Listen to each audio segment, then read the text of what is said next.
Continuamos en Día a Día. Vamos a recibir ahora a Abelardo del Prado, que es licenciado en Ciencias Políticas, para hablar sobre la situación que está viviendo el país con el dólar. Bienvenido, Abelardo. Gracias por venir. Buenas noches. Bueno, un sacudón nos han dado nuevamente, decíamos un poco detrás de cámara, algo que se repite, si se quiere.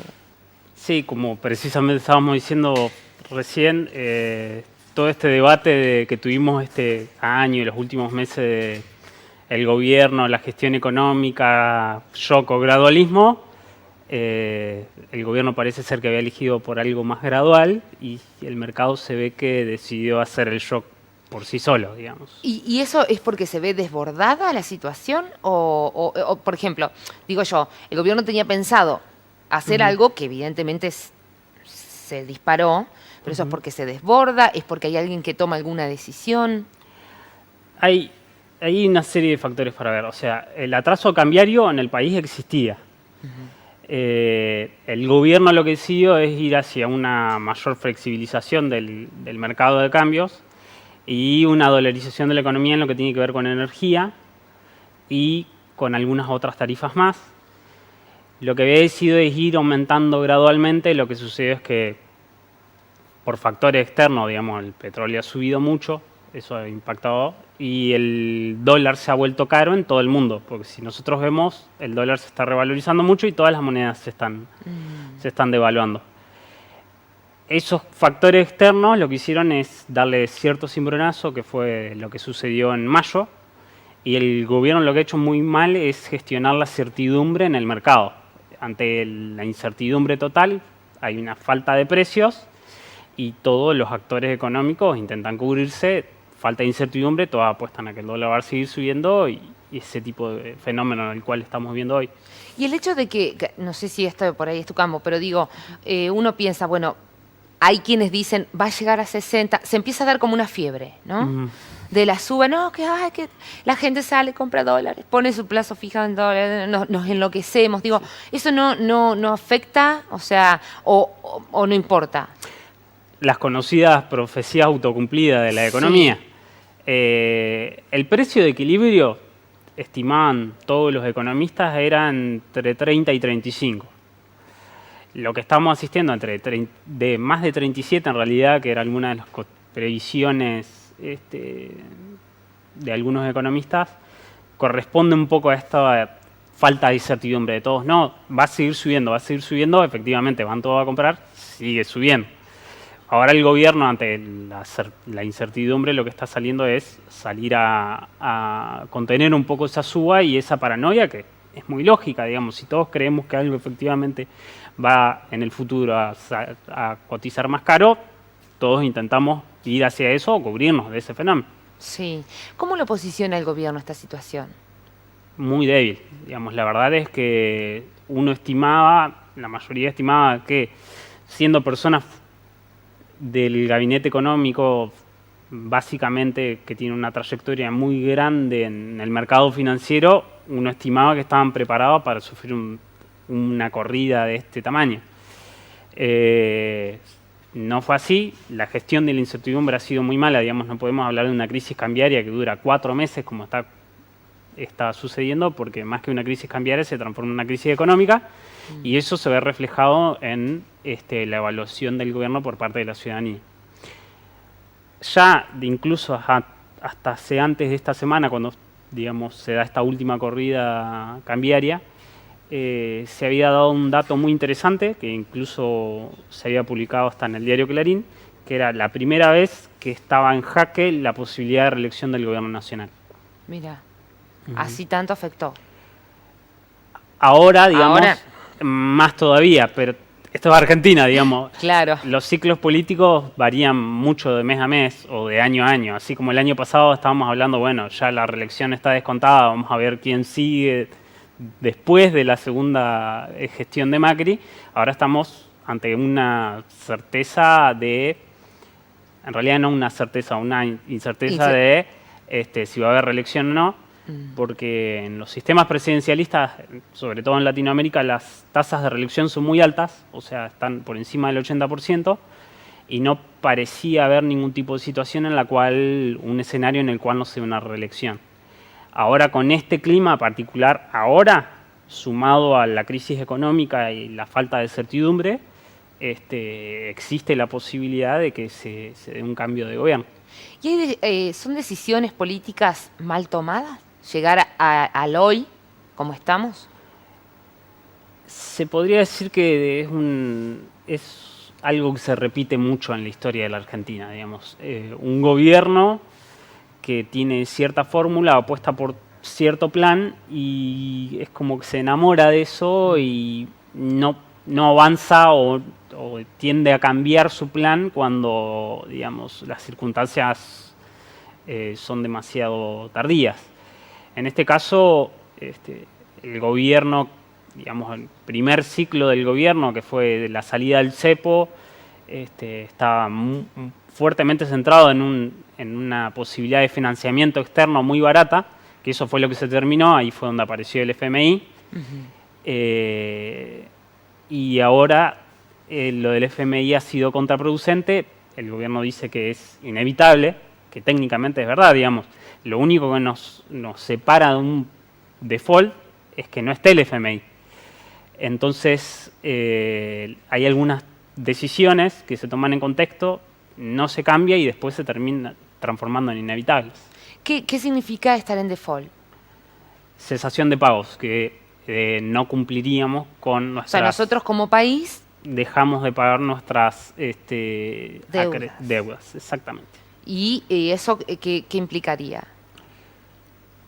Estar en default tiene, primero, consecuencias muy negativas en lo que tiene que ver con la posibilidad de tomar más que deuda, en realidad es posibilidad de financiación, tanto para el Estado como para los privados. Estar en default hace que lo que nos sucedió todos estos años, desde 2001 hasta el 2017, que este gobierno fue el que nos sacó de default, hay que recordarlo, hoy parece que fue muy lejano, pero fue el año pasado, estuvimos 16 años y medio en default, salimos en default, lo que hace es transformar el financiamiento de toda la economía en muy caro. Nosotros no teníamos como país durante todo digamos, el primer kirchnerismo en realidad no tenía necesidad de financiamiento porque crecíamos a tasa china, teníamos una capacidad de ahorro propia grande, no la necesitábamos, pero cuando nos fuimos quedando sin ahorro, las posibilidades de financiarse tanto desde cosas sencillas como un puente, una obra, todo ese tipo de financiamiento se duplica o triplica. Nosotros, en cierto momento, el único que nos prestaba dinero era Chávez, por ejemplo. Claro. Pero cuando Bolivia se endeudaba en dólares a 2% anual, nosotros tomábamos deuda con Venezuela a 19% anual. Son complicaciones que para una economía impacta mucho. Por ahí uno dice, lo ve como muy lejano de la economía diaria de uno, pero impacta muchísimo. Qué bárbaro, porque son tantas cosas, términos que uno desconoce completamente. Yo por eso te pregunto cada cosa, porque y tampoco uno también no sabe qué decisiones tomar, ¿no? O sea, a raíz de este desconocimiento también. Porque vos lees por un lado que te dicen, bueno, no, recurrir al Fondo Monetario Internacional es un error. ¿Pero había otra opción? ¿En teoría? En teoría. En teoría no. Por eso, a ver, también es cómo las decisiones políticas, las decisiones económicas, de política económica, son traducidas por el sistema político y los distintos partidos. Hay cierta reticencia, y muy bien justificada en Argentina, de cierto temor al FMI. Digamos, sí. Uno dice FMI y se acuerda de la última crisis social grande que tuvimos, que fue durante 2000, 2001, 2002. Entonces, es lógico el temor, pero ahora lo que nos separa del default es al revés. Lo que nos separa del default, el único que está en condiciones de prestarnos dinero es el FMI. Eso viene de la mano de ciertas restricciones o ciertas evaluaciones que impone el acreedor, o sea, el FMI, respecto de las cuentas públicas, que eso es lo discutible en realidad hoy en Argentina. Pero en realidad, como te decía, es como lo traduce el sistema político. Hay algunos actores que están en las antípodas ideológicas del FMI. Hay ciertos actores políticos que entienden que es conveniente para ellos, desde lo discursivo, político, su futuro electoral, oponerse, y hay actores políticos que lo entienden como razonable, necesario.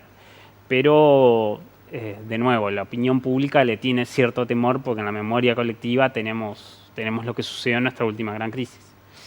Y nosotros como ciudadanos, Ujú.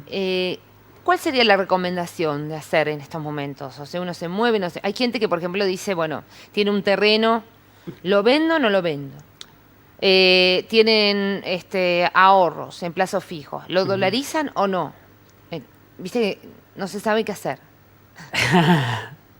Es difícil, digamos, en un contexto de incertidumbre es muy difícil. Por eso estamos todos esperando a ver cuáles son las medidas y cuáles son los anuncios de la semana que viene. Cuando hay tanta incertidumbre, por eso digo yo, en lo que está fallando el gobierno es dar sentido, es decir, esto va a ser así, que es lo que se está buscando o lo que uno lee que va a suceder la semana que viene, que es cambios en el gabinete económico. Ahora se está empezando a hablar de un plan de política económica de déficit cero en Argentina. Se tenía previsto que el déficit sea cero recién dentro de los próximos 2 años, ahora se va a pasar el año que viene, y dar cierta certidumbre, no solo a los mercados, sino, digamos, a la sociedad en sí. Perdón que te interrumpa, ¿qué significaría déficit cero? Ajuste, más ajuste. Más ajuste. Las cuentas públicas ya venían en un proceso de ajuste, sería mayor ajuste. Porque también hay que decirlo, digamos, Argentina, bueno, los datos también históricos también dicen otra cosa. Nosotros vivimos o hemos gastado, de los últimos 70 años hemos tenido déficit 63. Uno se pone a pensar qué clase de economía puede llegar a subsistir así. El gobierno anterior nos dejó, digamos, con un déficit operacional de alrededor de 6% del PBI. Es muchísimo dinero. El plan del gobierno era llevarlo a cero, gradualismo, digamos, llevarlo a cero a 2020. Ahora tenemos otros condicionamientos, tanto por el financiamiento del FMI, por condiciones externas, que se vayan a intentar llevar a cabo para el año que viene. Y esto en realidad significa literalmente más ajuste o intentar ahorrar desde el Estado, que es el 43-44% de la economía. Entonces es difícil intentar traducirlo en términos reales, pero básicamente es eso, intentar ahorrar desde el Estado. Bueno, vamos entonces a estar atentos a las medidas que se anuncian la semana que viene, si es que se anuncian, ¿no? Y uno espera que sí, que haya tanto cambios en el gabinete, que es lo que se está hablando, como un plan económico un poco más acorde al día de hoy sería. Abelardo, muchas gracias por venir. Muchas gracias a ustedes, muy buenas noches. Estuvimos hablando con Abelardo del Prado, licenciado en Ciencias Políticas, sobre la situación